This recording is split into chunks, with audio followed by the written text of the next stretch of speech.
What do you see when you look at a field? Grasses and rolling hills, crops and flowers, cattle and horses? For many agricultural operations, there's more to a field than meets the eye. Farms that are pasture-based rely on their fields and pastures to provide most of the food their livestock consumes. These farms may supplement their animals' diets with grains or hay, but for the most part, their animals live and eat in the pasture. Since the livestock spend all of their time in the field, the way that field is managed is very important to the farmer. Let's explore the different types of grazing that farms may use for their livestock. Continuous grazing is when livestock stay in the same pasture the entire grazing season. This option may be popular with farmers who do not have that many animals, or do not have a lot of land at their disposal. Livestock in this system, often cattle, will graze selectively, which means they will eat some parts of the field but not all of it. This makes it difficult to balance out the ration the animals eat. At the beginning of the grazing season, there is plenty of food, but as the season goes on, that supply decreases. The quality of pasture will decline as the season goes on, and the field may need reseeding afterwards. If a farmer has some picky eaters, this option may not be best for them. When possible, rotational grazing is a much better option for farmers than continuous grazing.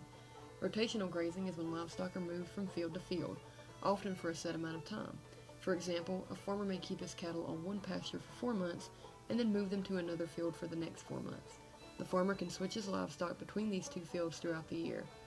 Rotational grazing is based on the idea of allowing fields to rest and giving plants time to regrow. If animals are constantly on the same pasture, the plants do not have as much time to regrow. Therefore, rotational grazing gives the plants time to grow and replenish their nutrients. Basic rotational grazing only uses a few pastures or fields, but there is another type that uses much more land. Intensive rotational grazing is when animals are moved to a new field every few days.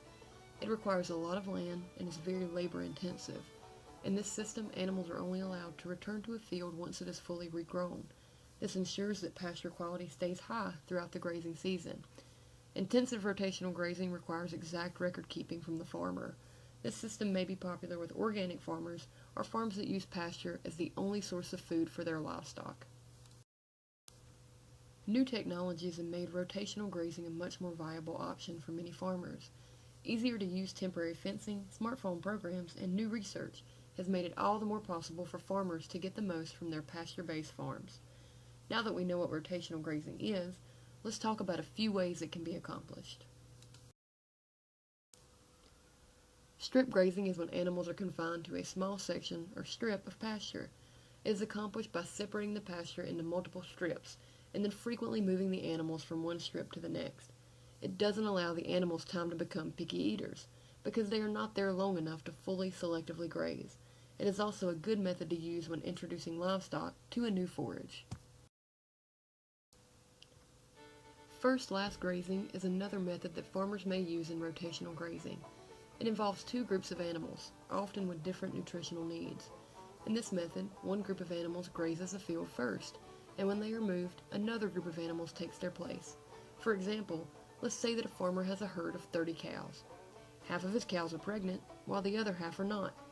Pregnant animals have greater nutritional requirements than non-pregnant animals, so the farmer lets his pregnant cows graze the field first while the field is at its nutritional peak. He then moves those cows to a new field after a few days, and then moves the rest of his herd onto the field that the pregnant cows were on. All the animals in the herd get to meet their nutritional requirements without overgrazing the same field. Another example is a farm with multiple species.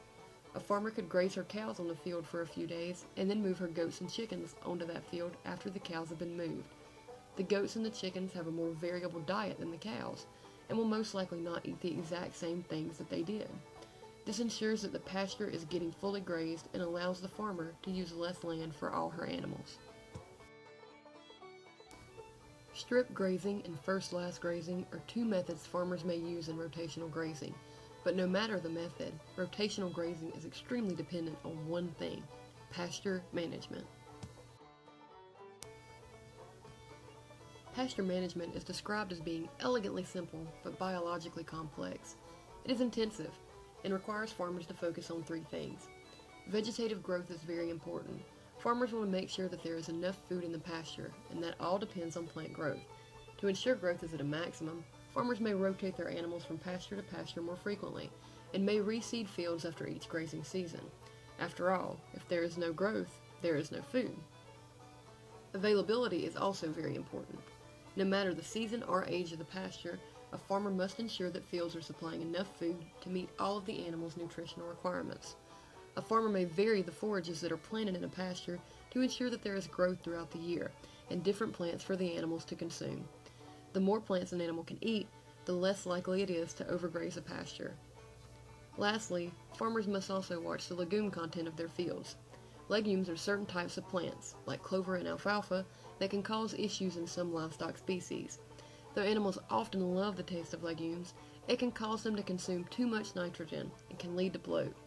It is alright to have some legumes in a grazing pasture, but the farmer must keep them at a manageable level that is not harmful to the animals. Pasture management also involves the creation of a sward. What is a sward? A sward is a catch-all term that describes having high-quality parts of pasture. Forages are the plants animals eat in the pasture, and there are many types of them. Some are more high quality than others, and some are more popular in certain climates and regions. A farmer must balance the best forages for their fields of animals. Doing this ensures that the pasture stays healthy and meets the animals' nutritional requirements. Over time, through good pasture management, sward creation, and responsible rotational grazing methods, pasture quality will continue to increase instead of decrease as it does in continuous grazing systems. Now that you know the basics, you can get involved with rotational grazing. Visit your local farmers market and talk to the livestock farmers.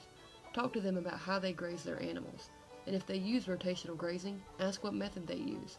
See if you can visit a local rotational grazing operation to see how it works, and walk through their fields to identify swards and look at plant growth up close. Proper pasture management begins with education. Educate yourself on good pastures so that the animals have enough to eat, and so do you.